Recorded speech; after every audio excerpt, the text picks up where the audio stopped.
Yeah. You then, earlier today, you predicted that PSG would lose 2-0. They just won 2-0. So can you predict Origin to win? Okay, all right. Okay. It should be an Origin 2-0. Okay, cool. There we go. Yeah. And now we can say it's wrong either way. So we are in 2 picks and bans. Origin on the blue, RB on the red. Jaws, what are your expectations coming into this series? Well, Origin, they're going to have a tough time banning out RB because both Kasing and Magifelix showing that can play pretty much everything. Kasing is actually, Magifelix has played 8 different champions thus far, 1 each a time, and we're not going to see Heimerdinger again, or at least I hope not. One thing I do know, unless OG have shored things up, we're going to see Dan on a split push champion. So that's one thing I can tell you about this series. It's actually Zani playing in jungle for them as well. So they brought him back. It was 7 Army last week. I don't know if that was just a sub because Zani was away or he couldn't play. He's going to be back. So we know there's some synergy between Skarlet, Zani, and Dan that was there in CSQ. Perhaps they can play around that. It is Neon and Illusionist, though. Yeah. The one bot lane that OG did get a win with in the Challenger Series has come back. Darkside and Quickseth have been cast to the side as subs for the moment. That was against PSG. That was, yes. And so, but, you know, Neon and Illusionist have shown that they have prowess on certain matchups and certain heroes. Illusionist on his Rakan is something pretty special to watch sometimes. So, you know, I think there are some scenarios where this bot lane could be strong. Same for Kasing. I think that pick specifically is going to be very crucial to this draft. We see already the casting banned away from Skarlet. No massive surprise there, as well as the Zac. Yep, no surprises at all. He tends to play Kastin or Vladimir. Sometimes Cassiopeia, depending on what's being banned out. Scaling. Anything that scales into the late game. And I think that's where RB will find their strength here. They're a very strong mechanical team. They tend to get first tower really quickly, first blood really quickly. Early on in any game, they're very strong. So I really want to see them use that early game prowess and that early game advantage they will probably gain over OG to actually close out the game, rather than in mid-game doing nothing, letting it stagnate and letting OG scale up. It is kind of crazy because they have the highest first tower rate in CS right now, yet almost 90% first tower. 84. 87.5. 87.5? Well, that's not including games of today. Oh, okay. Yeah. So the Caitlyn ban was the final ban. It made a lot of sense given that she was still up and available, and that means OG can't first pick it for Neon. But just as we talked about, Illusionist has been so good on Rakan. Gotta be. It is the first pick Rakan for him, and denies it from Kasing. Exactly. Kasing plays a lot of Rakan as well. However, Thresh is an okay matchup into it, and you can go Thresh Kalista here. It's not the best matchup into a Rakan because he can dodge around a lot, but you can flay him back when he jumps in, you can hook him up when he jumps in, and alongside a Kalista, that is an incredibly powerful matchup to have. I think with Kasing being such a playmaking support as well, it would make sense. You don't need to pick it now, though. That's the beauty of the fact that the Rakan has been locked in on the opposition. You don't need to lock in the Thresh now. You can lock in something that you want to secure for the jungle. You can lock in, you know, whatever else that you so choose. Lee Sin would make a lot of sense for Mugen here as well. It fits into his playstyle. Even an Olaf, something we've seen him play a couple of times. So he's got... The thing about RB is you look across their entire roster, they have so much strength. Jace is open for Thal. Yeah. That's also very true. Something that's banned away from him more often than not, but the Gragas will be the lock-in instead. Honestly, I really want to see Mugen on Lee Sin because that's where they honestly excel, and you can tell by just looking at their stats. The early game is just so good. Mugen playing around the top side more often than not, gets Thal ahead, and then is able to just pressure mid lane as well. Magifelix, not a mid laner that needs a whole lot of pressure because can normally sustain against the enemy mid laner fairly decently. But Varus being locked in here for Neon, I mean, that's a pretty devastating lane down the bottom side. But, I mean, a Thresh would make a lot of sense, but I've also got a Braum to think about as well. Braum would be an okay pick for me here. I think Braum or Thresh, but I know that Kasing likes to be the one that makes the plays. You know, he likes to set up teamfights, he likes to shot cool from it. So, you know, Thresh plays into that naturally. I would really love to see Thal, now that he's got the opportunity to, lock in a Jace. I mean, I know there are some matchups that you might want to ban away in the next ban phase, but you could pick it up here and ban a couple of bad matchups away, and Thal gets the champion that he has the best win rate on in solo queue specifically, and it has been banned away against him consistently. Now is your time if you have the opportunity to show it here for RB. He has tended to be behind in lane, though. As much as we talk about, you know, he's a solo queue superstar, he's a very good Jason solo queue. In CS, at 15 minutes, he's usually 9 farm behind. And he's got a negative damage percentage. He has the least damage of any top laner in the league. He tends to be behind in experience against enemy top laners. He's a strong player. RB just haven't been playing around him. Instead, they've been playing around Cedric and Meta Felix. That's really interesting because Mugen and Thal, the combo of Mugen and Thal has in CSQ, that was what they played around. Exactly. It's so interesting to see that they are going to start to limit Scarlet's champion pool here. You know, you imagine Vladimir might even be the next ban. I know it's a bit of an odd one, but it does put Scarlet onto something that he might feel less comfortable on. Has played Syndra as well.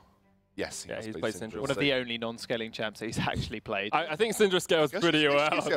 She scales just not in the same way as like Cassia. Yeah, Rod of Ages kind of thing, yeah. Shen's going to be the next banner here for Origin. Makes a lot of sense.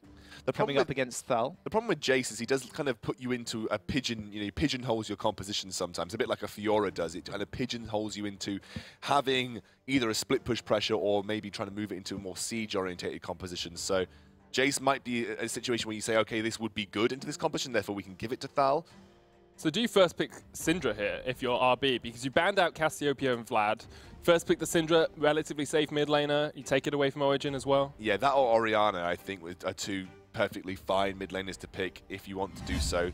It's a good ban from Origin here. And again, now Scarlet is kind of losing some of his champion pool. We might actually see Scarlet on something that he has never played before. Jace has worked his way through the second ban phase as well, so it is still an option here for Team RB. They can leave it for last. Cedrian goes Orianna here, safe mid laner. It's Corki again, very similar role. And now you have last pick into Dandan, who we have only seen play split push. Yeah, exactly. So, and again, Dandan might pick up something that is good against the Jace, for instance, knowing that Thal...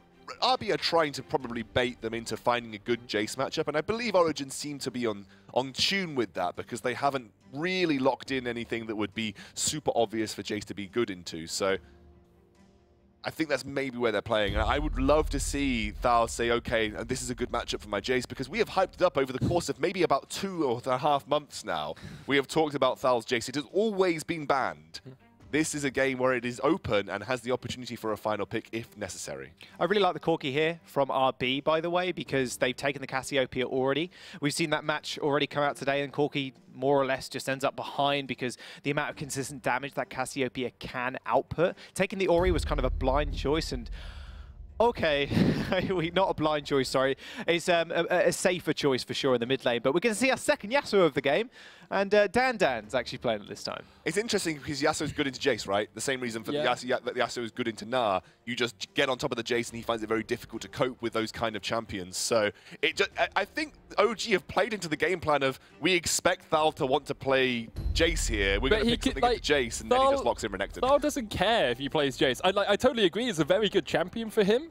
But why would he care if he plays his Jace in competitive? Like, you don't need to. No, but the thing is, they've built this. They have built this whole storyline behind Thal's Jace. I mean, they've almost done it for us. Every time it's been banned against him, it has never been a game of RB where they haven't had Jace banned against them, even in the first ban phase. So it's like, like those fairy tales that you tell kids about the monsters. It's like Thal's Jace is one of those fairy tales that you just don't let happen because the superstition behind it. It's been left open now, and OG, I think, with that top lane pick of Yasuo, played directly into stopping RB picking up Jace, and he's gone, all right, I'll just pick Renekton. Well, yeah, Renekton is great into the Yasuo. Exactly, like, very high bully in the lane, and OG, you can say, oh, they played really well around the Jace. It's like, yeah, but you're picking Yasuo blind into an enemy team. I'm not complimenting OG for picking the Yasuo. I'm just saying that was probably their tactic. I think it was actually more of a double bait, in all honesty, because you take the Yasuo there because their Gnar is still left open. You go, okay, so we've got Yasuo. If you want to pick Gnar, big counter match up there. And in fact, taking Renekton, because I'm on completely the same book with you, I don't think he cares if he plays Jace or not. You can kind of make a comparison over in Korea to Samsung. You could say, okay, Crown, his Victor's insane, probably one of the best Victors in the world.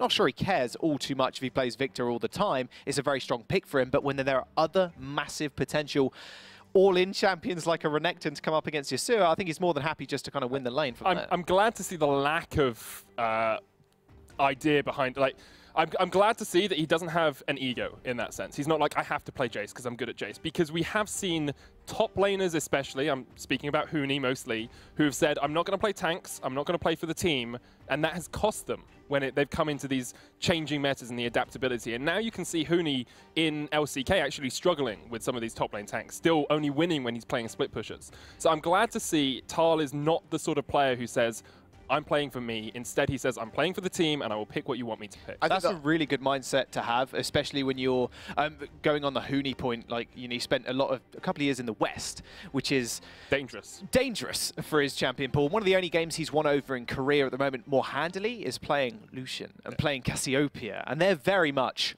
I'm going to carry, I'm a laner, I'm going to win. But, you know, he was playing tanks in the earlier stages, in the early season of LCK, and I'm glad Mujin, Thal is actually quite like that and going, okay, I'm just going to play for the team, and I think Renekton is a fantastic pick to for their all-round composition, because coming up against Yasuo, he's not going to have a problem at all. He just runs into Yasuo, Yasuo sits there, yeah, Tempest just tries to take him down. But it's just not going to happen. This whole premise of Thal's Jace has played into RB's favour, because OG drafted into potentially them baiting the Jace pick out and saying, you know, we expect you to pick Jace.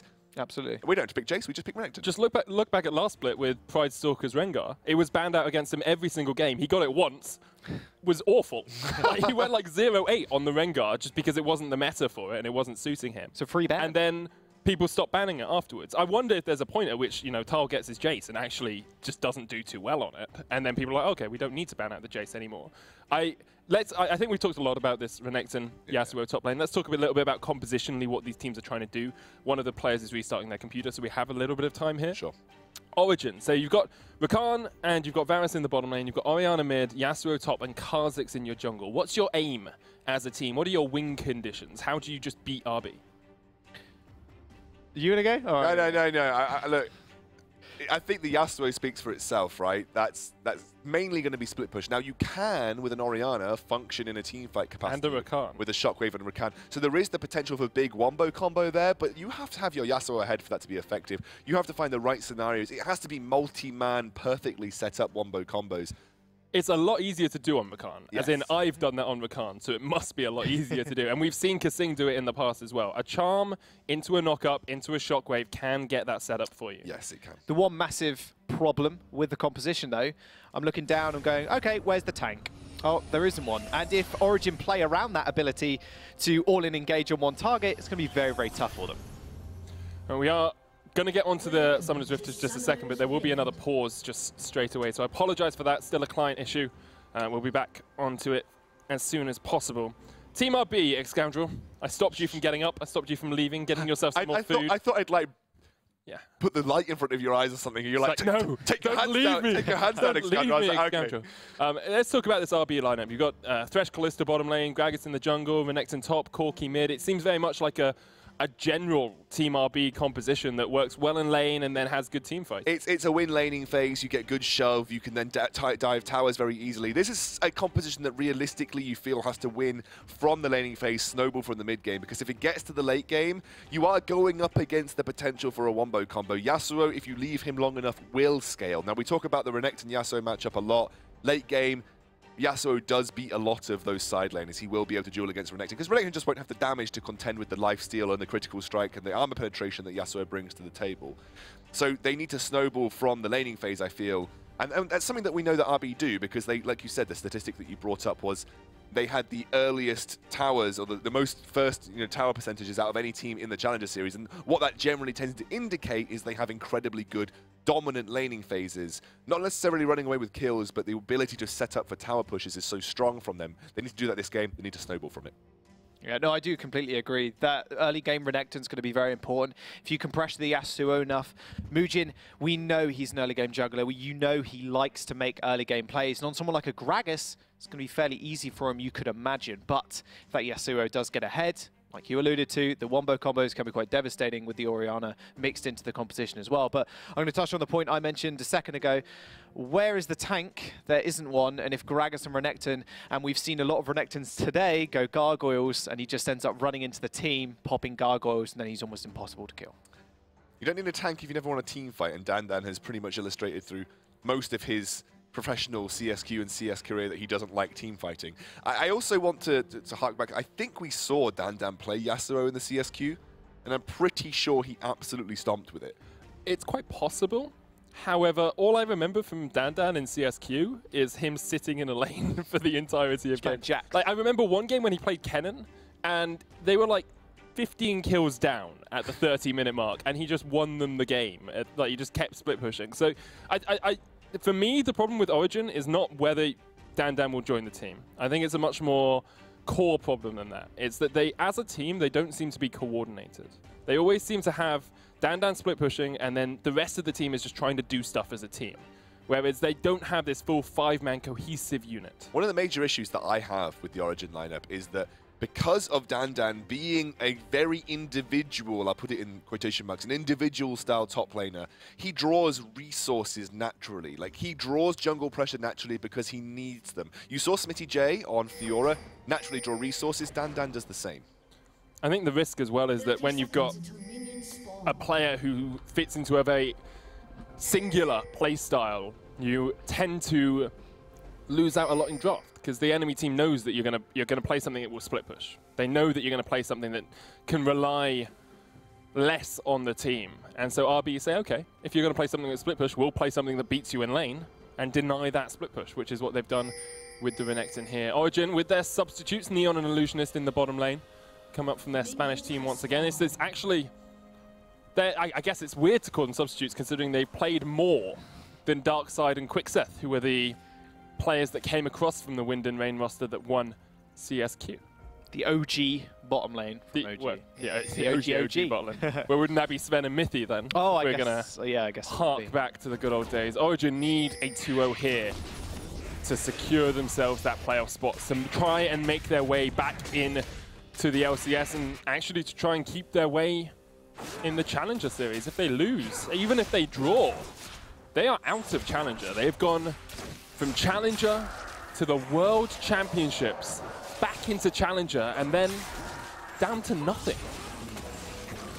It's extremely vivid timeline, with ups and downs, highs and lows, but incredible highs. Yeah, monumental highs. Semi-finals of Worlds. Within a completely different roster, though, that's the kind of thing to hark onto. And I like your method of thinking, your way of thinking there, looking at OG. They are a very bottleneck team.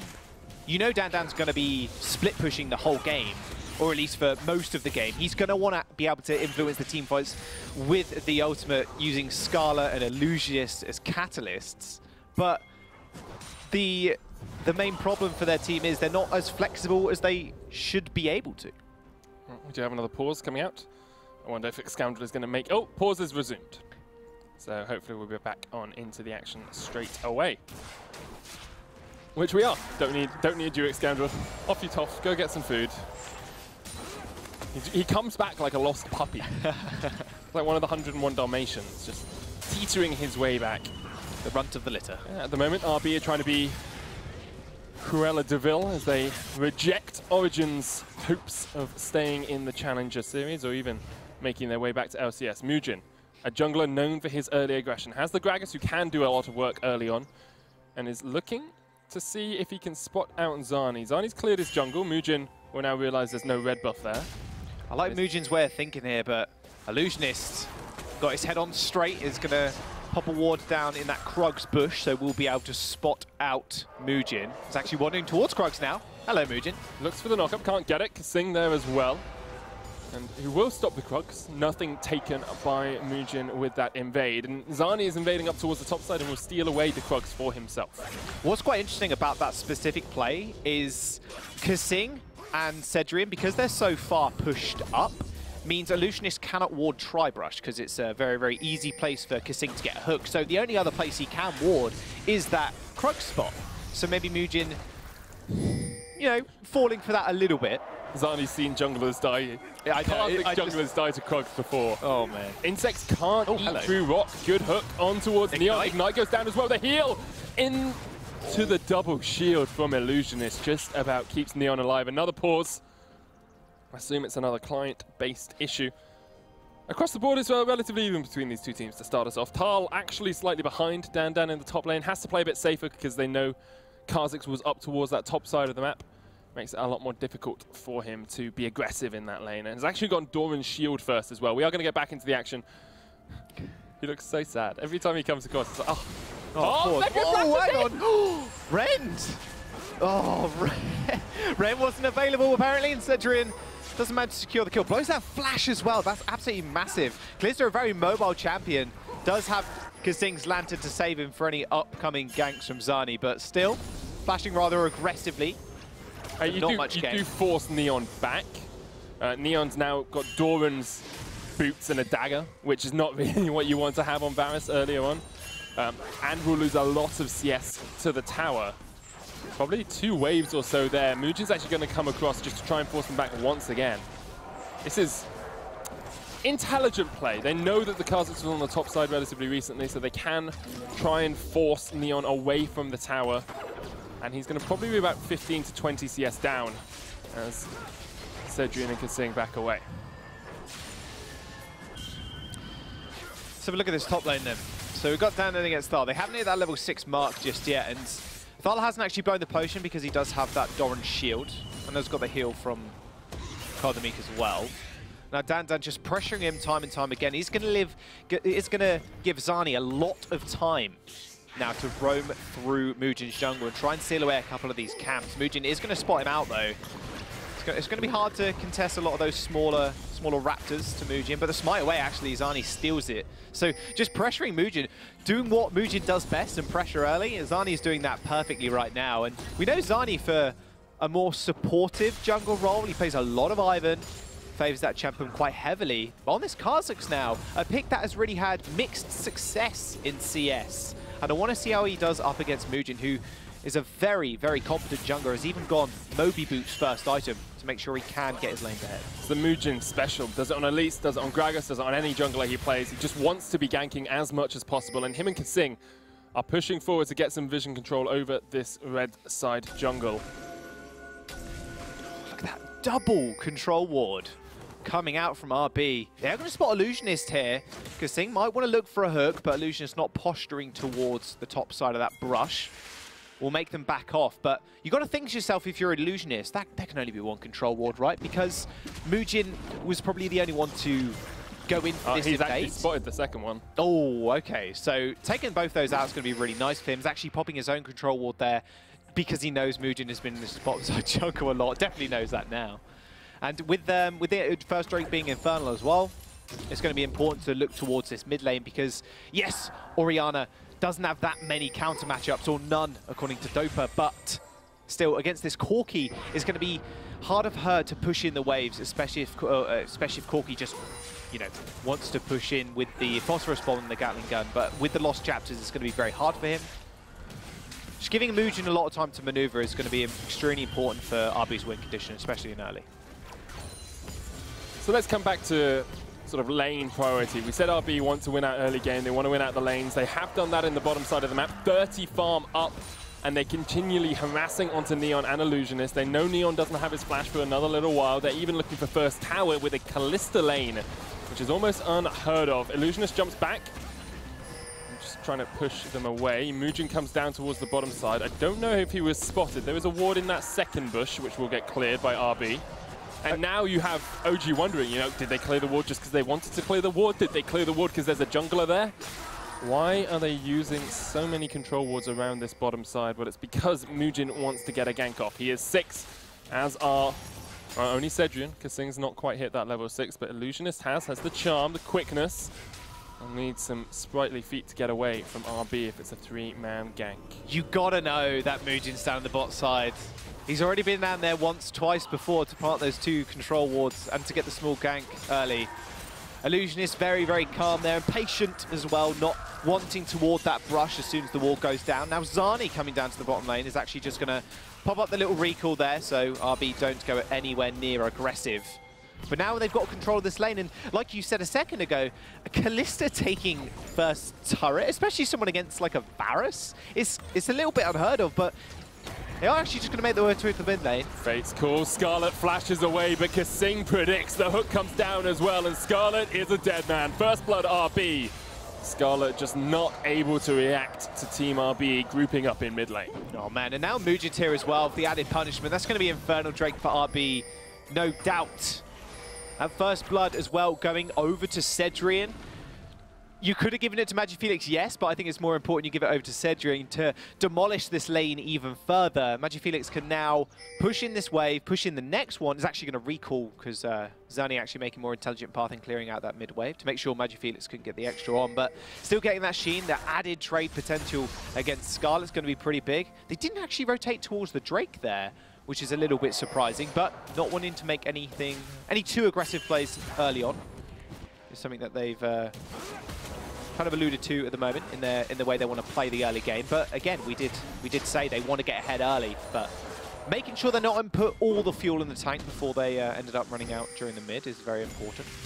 Moving down towards the bottom side. It actually looks like all of RB are coming down here. I think MagiFelix has the package as well, so they will be able to force them back off first tower.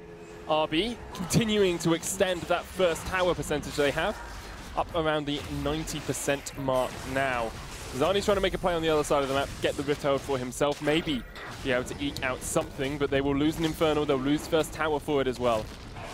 And this is RB showing us just how much they can take off winning only one lane on the map. Cedrian doing a little bit Tokyo Drift there. Does take the lantern over the wall, and that'll be an Infernal trait going over, but that is equaled out with Origen at taking that Rift Herald. Very smart pathing again from Zani. You've got to put that to his name at the moment. His pathing has been fairly good up against the likes of Mujin already. Tal's He's got really 55 CS over 33.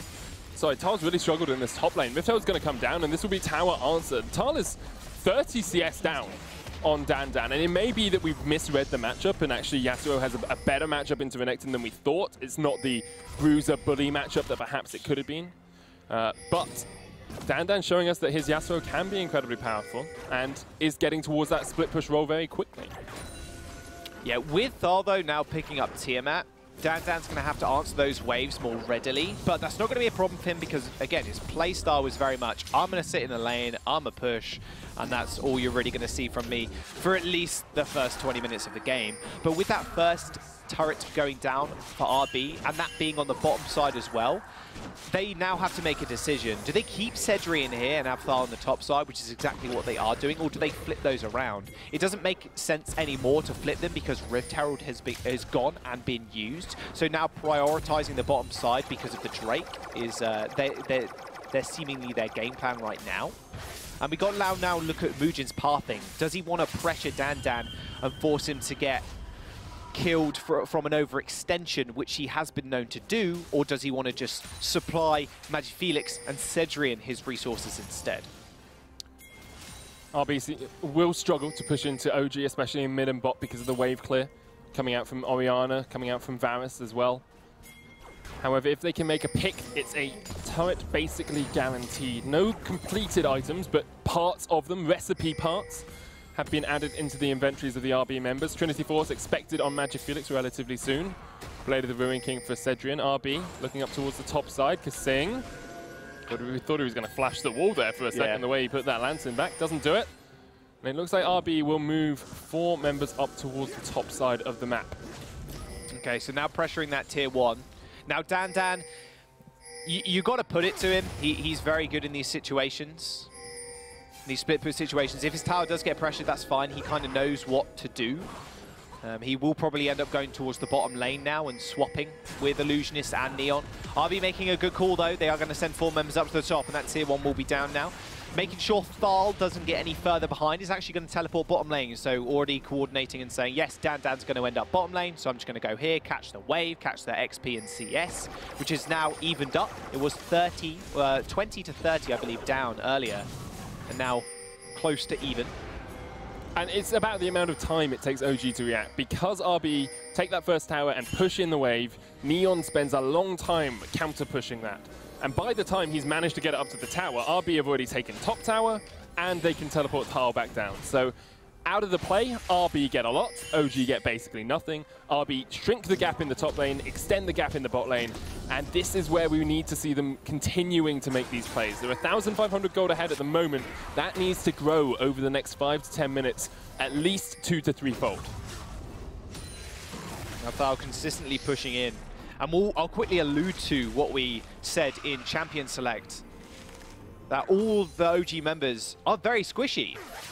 Dandan isn't going to go Frozen Mallet straight up. He's actually gone for Phantom Dancer with the dueling potential on the Renekton. I would be curious to see when he does pick it up. He has got Ruby Crystal, which could lead into Jerem's Fist, into the Frozen Mallet. So we'll have to see what he does actually want to build that into. Could also lead to a Titanic Hydra, a more tanky version of the Yasuo build. Not something we do commonly see, but it is a possibility for him. But now, what does Dan do? Dan is now stuck in this lane against Thal, who's going to be able to counter push against him, and because Thal has that turret to back up onto, and it's very hard to dive Renekton with that Dominus, it's now all up to Zani to make a proactive play towards the bottom side. Even Illusionist can do that on this Rakan. And I look at the Origin lineup and I think, I wonder to myself, where's the shot calling coming from? Where's the experienced head who at this moment says, okay, we're leaking in the bottom lane, we're leaking a little bit in top, they're out-rotating us, this is what we need to do.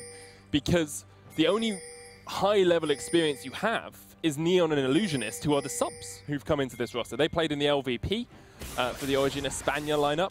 I know Dan, Zani, and Scarlet, I think, played in the second division, the LOL Segundo, LVP Segundo in Spain as well. So they haven't got the experienced heads that you see on Team RB. You haven't got people who played in the Korean Challenger scene. You haven't got Kasing, who played at IEMs. He played for TSM. You know, he played for big-name teams at international stages, and you can see that level of macro understanding and experience really paying off when they do have a lane that goes behind.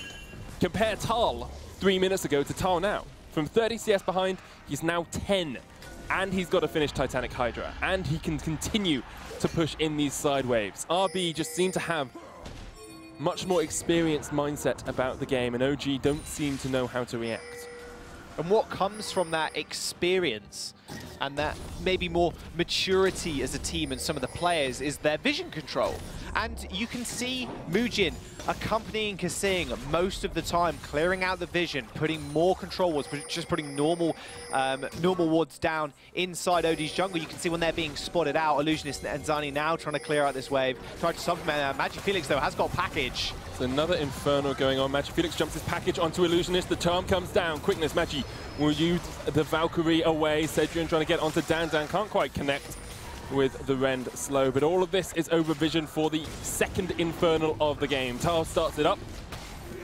Can Zani make a miracle? Steal the Starlight Express from the Thresh, and they'll just pull out the Infernal Drake. Don't expect them to stop it yet. You've got Cedrian there. Zani jumps in a little bit early, but he's going to smite it away.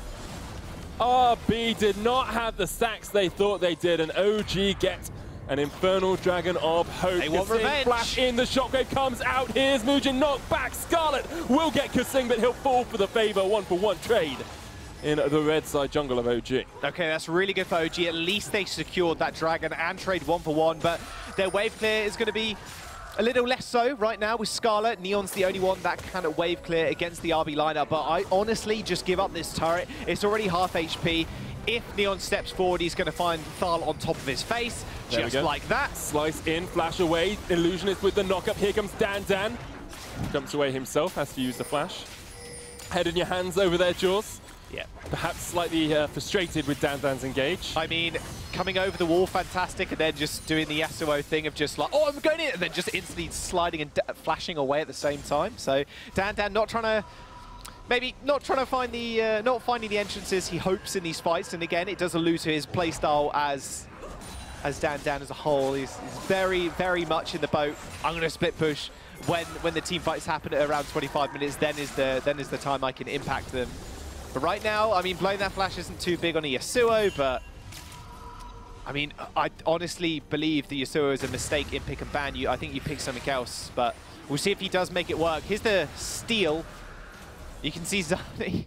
The isolation damage was even there. That's the thing. Yeah, it was just an early smite. Mujin, yeah, I think Mujin came away and it landed on about, what, sub 100 HP and popped away by Zani. You got to Thressen for it. You got to contest for I thought he jumped in too early in all honesty. So did I. Like, he jumped in at 2000. Yeah, I was but then it kind of semi-resets. Yeah. It was a bit odd. Bit weird. They got it anyway.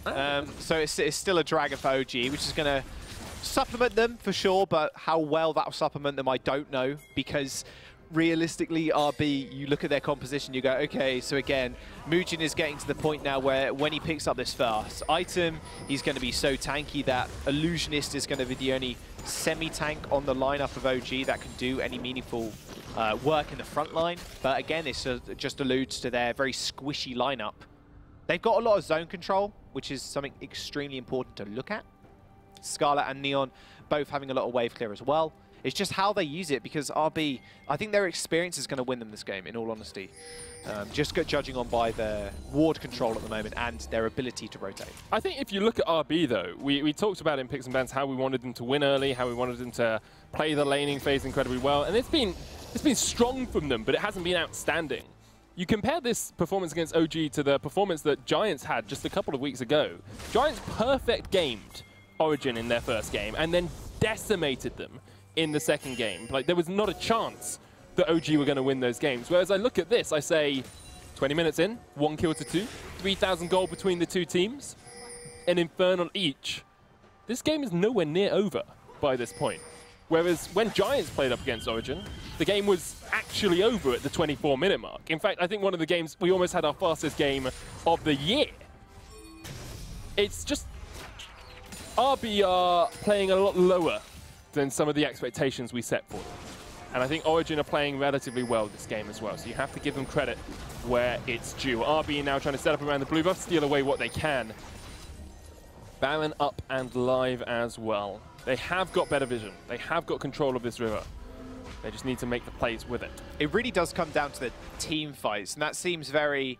Obviously, it comes down to the team fights at some point in the game, but you look at the amount of lockdown OG have, this Varus-Orianna combo, which a lot of teams are drafting as of late, is extremely proficient at isolating and just deleting one target. You throw chains out, it gets one person guaranteed lockdown, and then you follow up with a Shockwave. If it does lock other people down from RB, fantastic. But again, RB do have a lot of mobility. Kalista, Corki, Gragas, they've all got some sort of dash, and Kalista inherently is very, very good at dodging out the way. But just locking down one key target is going to be the entrance way that OG need to look for into these fights and actually winning the fights.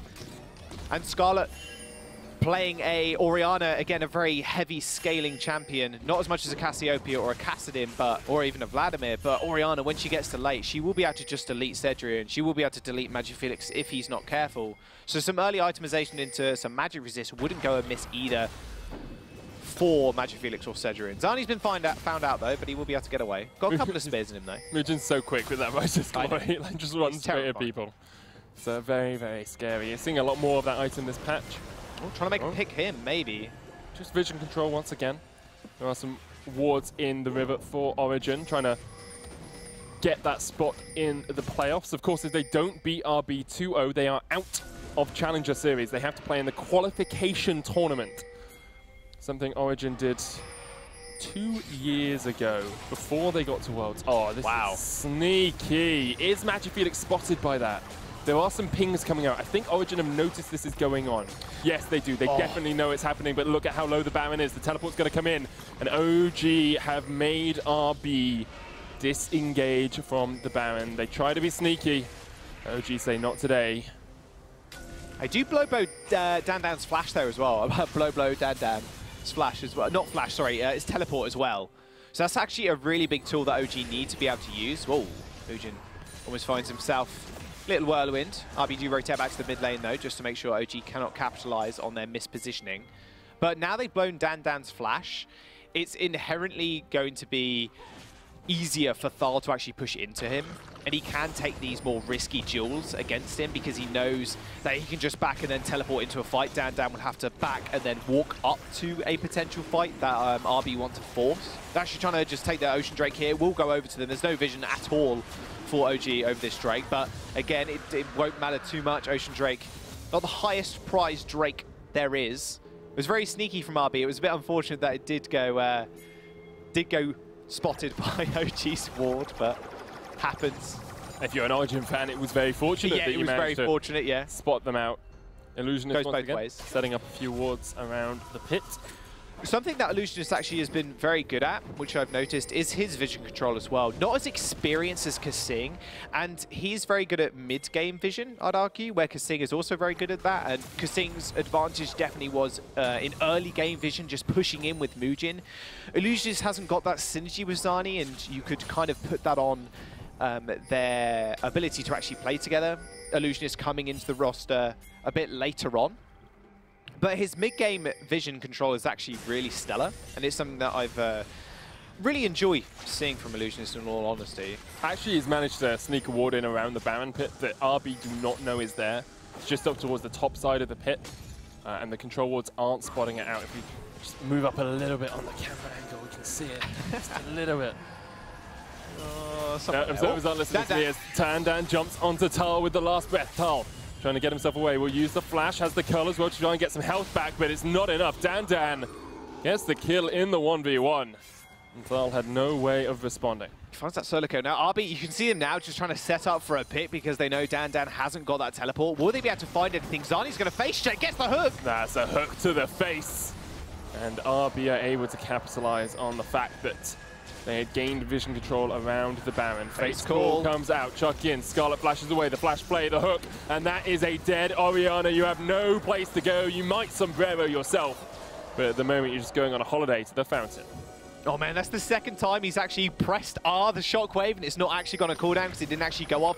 Fantastically orchestrated pick off there. Zani, though, being a little bit over-aggressive, face checking that brush with no vision. RB now, they're going to be able to secure the strike. The Ren, the smite from Mujin is going to be long gone before Zani actually spawns. This is the problem that I find with Origen, though, and great play by RB. You know, they make the picks, they gain vision control. They did a superb job of playing around the fact they'd lost the man in the bottom lane.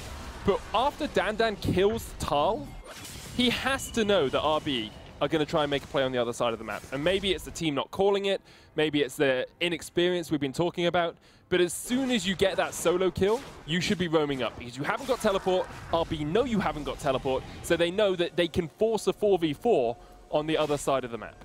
Thing is, it was warded, it wasn't warded even for Zani, it was warded by RB.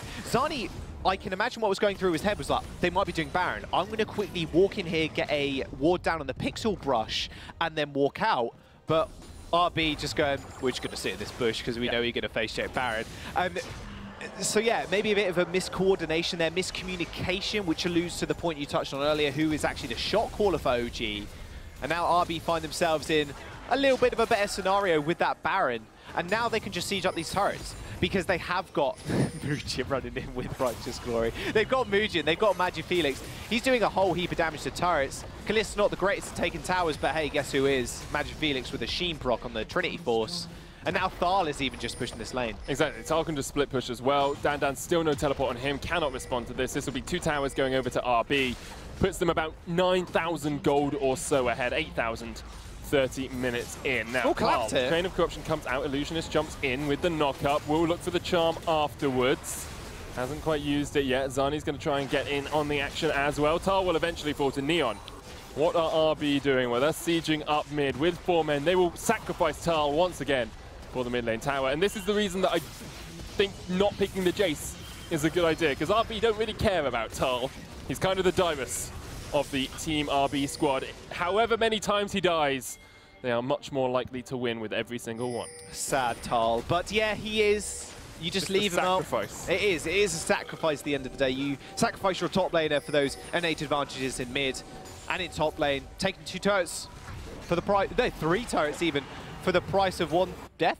Yeah, you take that every time. Take that every single day, especially as they are all mid. I mean, they're all tier 2s as well. So again, it alludes to Kasing and Mujin now pushing their vision line up, getting that solid vision and being able to make pickoffs. Their composition, very good at making picks. Mujin, we'll kind of ignore Thal in this little scenario, but Mujin, Kasing, Cedric, they've all got ways to engage and all got ways to find a pick-off on 1 key target, which, again, is a lot of OG. You take one of them out of the mix, their composition doesn't necessarily fall apart, but because they don't have any innately tanky members, they're going to struggle a little bit. Now Dandan has got the Blade of the Ruined King, and now he's working towards that Frozen Mallet. He is going to be a little bit harder to take out, and but you just ignore him. The thing is, RB don't care about kills. Yeah. I think like the fact they've only got 4 at the 30-minute mark shows they don't care about kills. All they want to do is find a way to hit a pressure point. And if that pressure point is forcing someone to back, or forcing them to play on the wrong side of the map, or forcing you to face check into a Baron, that is exactly what they'll do. The thing I actually like from RB this game, and it pains me to say it as a play-by-play caster because I want to see as much action as possible, is the fact they haven't needed a lot of kills to get a 9,000 gold lead. All they've needed is opportune moments and good vision, and they are actually, as a macro team, playing very well at the moment. Oh, absolutely. I mean, it's all fun and dandy, seeing a lot of fights, and that's great when it happens. But fights are fun. But playing more proactive League of Legends and playing slower and more methodical League of Legends is exactly what RB are doing, and that plays to some of their strengths, like through and through. Thal, we know him as this carry top laner, yes, but not being that in this game, not showing up, not being, I'm the shining star of this team, it's worked so well for them. Now RB, look at the amount of vision they have in that bottom jungle. They're all sitting on that brush because they know it's unwarded. They're waiting for Zani to maybe face check it. Third Drake's going to go over to RB quite handily. They don't even need Mugen to smite it away again because OG are now struggling to actually step outside their base, which is something that they need to be able to do because Dan likes to do that. He likes to split push. But that, again, is their greatest asset to their team, but is also the biggest crutch as well. It's their Achilles heel indeed. Origen trying to work out a way back into this game because although the scoreline does not reflect it, and it's looking pretty bleak for them. Let's quickly go across items for these two teams. Mugen finished the Righteous Glory and the Locket of the Iron Solari. Even has an Elixir of Iron just to make the Fat Man a little bit fatter. In the top lane, Tal has finished his Gargoyles. Looks like he's got a Warden's Mail as well. If this was next patch, I'd say he was building up towards a Thorn Mail, Bramble Vest and Warden's Mail, but it's not. Still patch 7.13, so probably a Randuin's Omen. Cedrion's at 4 completed items as well, with the 3 if you don't include the QSS, 4 if you include the QSS. I guess it's only half completed technically. Yeah. It's a very, very strong Team RB. On the small topic of the next patch, can you wait for Cho'Gath to run at you in competitive at 1 billion miles an hour? As a support main, I hate assassins, is all I can say. Because yeah. I'd love to be able to save my AD carry, and it's just that you can't. You cannot save your AD carry. Not from Cho'Gath one-shotting them. Exactly, or from Kasing. Dustblade. You cannot save your AD carry from Kasing. Neon tries to get away, but he's knocked back as his Illusionist. Look at the damage on towards that Rakan. No escape whatsoever. RB engage from the corner and just run straight at their opposition. Oh man, 2 Righteous Glories. They don't want to find kills, yes, but when they're that easy to set up because you've got the amount of speed ups that RB do have, it's so easy for you. Mugen now is just going to walk forward. He's popped the Elixir of Iron. That is one chunky Fat Man. Going to be able to siege this turret. Oh, it's DC'd. Oh, it's a shame. You know what's even more annoying? The call keeps sounding in my head. So yeah, it looks like Illusionist DC'd there. Unfortunately, Magifelix had just killed him before he DC'd. And like, the thing is there, you don't know that he's DC'd. It was basically one Sheen proc into a Gatling gun, so you can't really blame Magifelix. We will get it sorted out and make sure we know exactly what's going to happen with that pause. Yeah. There's Scoundrel-shaped hole. Yeah, he's gone. Unlucky. But let's go back and look at the overall game at the moment. What is there to be had from OG right now? And I think the answer there is absolutely nothing. And I think they look towards game number 2. I don't necessarily think they lost it in the pick and ban either. I think they could have drafted a little better, just putting a tankier top laner maybe, or even just a tankier jungler. I don't think Zani has had the impact he wanted to. And being a more supportive jungler, which is what we've seen him thus far, I kind of want to see him back on that supportive role. Even maybe pick up, I know Sejuani isn't fully in the meta just yet, although we have seen the ban today. I think maybe someone like that would be very, very key to maybe stemming the bleeding, especially in this kind of game. I can understand that. I think I agree with you.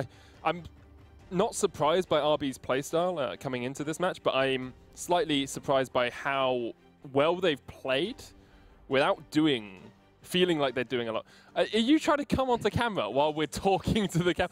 Come on, just come across. You might as well now. Like, you've messed it up anyway. Ruined it. No one told me. I was just... Where were you? It's actually in production and no one told me to come back.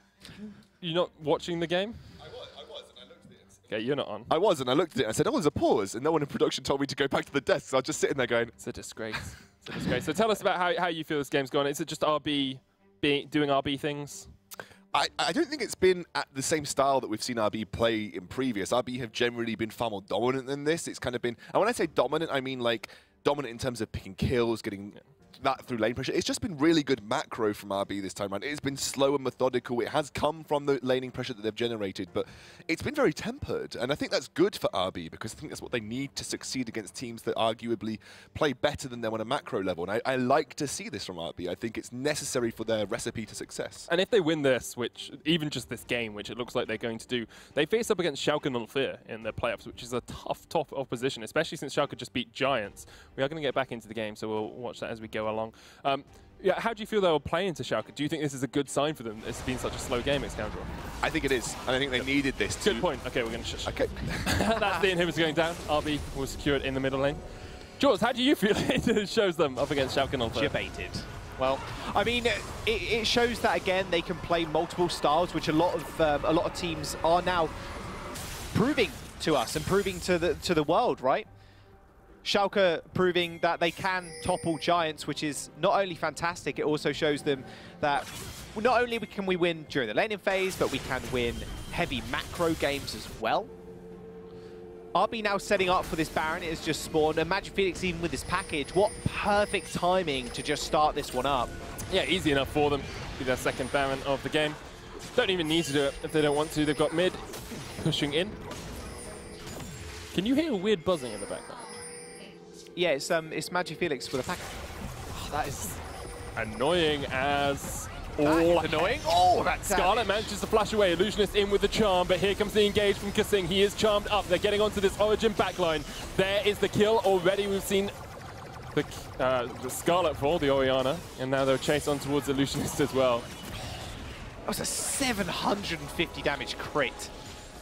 And once again, extremely painful. One kill for RB. And they immediately go towards, well, immediately, they kind of immediately go towards the objective. They chase for a little bit, but they will get the Baron, and this just means the end for OG. I don't see a way that they come back from this. Absolutely not. Neon hasn't got Chains of Corruption, Lucius hasn't got Quickness, Skarlet's dead, hasn't really got a Shockwave off this entire game, Baron's gone over to RB. I can't remember a Shockwave actually connecting this entire game. He has channeled it twice, because it died both times. Doesn't go fully off, he just died. You can see him kind of on the floor there. That's a shame. It is a shame, in all honesty. But Skarlet has proved himself, I think, quite handily. A very good mid laner. I think the problem is he is so locked into a certain play style in these scaling champions. It can be very easy to ban him out. On the flip of the coin, Magic Felix has played 8 different champions across the weeks, and it's been almost impossible to ban out. I mean, can we take away Lissandra and Heimerdinger from that list though, because they were both not great for them? They weren't. Yes, they will go for this top lane inhibitor. This will be the second inhib of the game, and perhaps will spell the end for OG. With this a loss, they will be out of the Challenger Series. They will be out of contention for playoffs, and they will be out of ways back to the LCS, at least for this year. Illusionist trying to hold on. There's the Shockwave, only hits Mugen. The Fate's Call comes out. They're going to knock him back, and Zani's low. OG trying to have one last bit of hope, but it's swiped away by Tal in the front line and sniped away by Cedrian. Another hook connects, another kill comes down. Team RB will take the win, they'll take the Nexus, and they will take away all hope from Origin. What a fantastically well played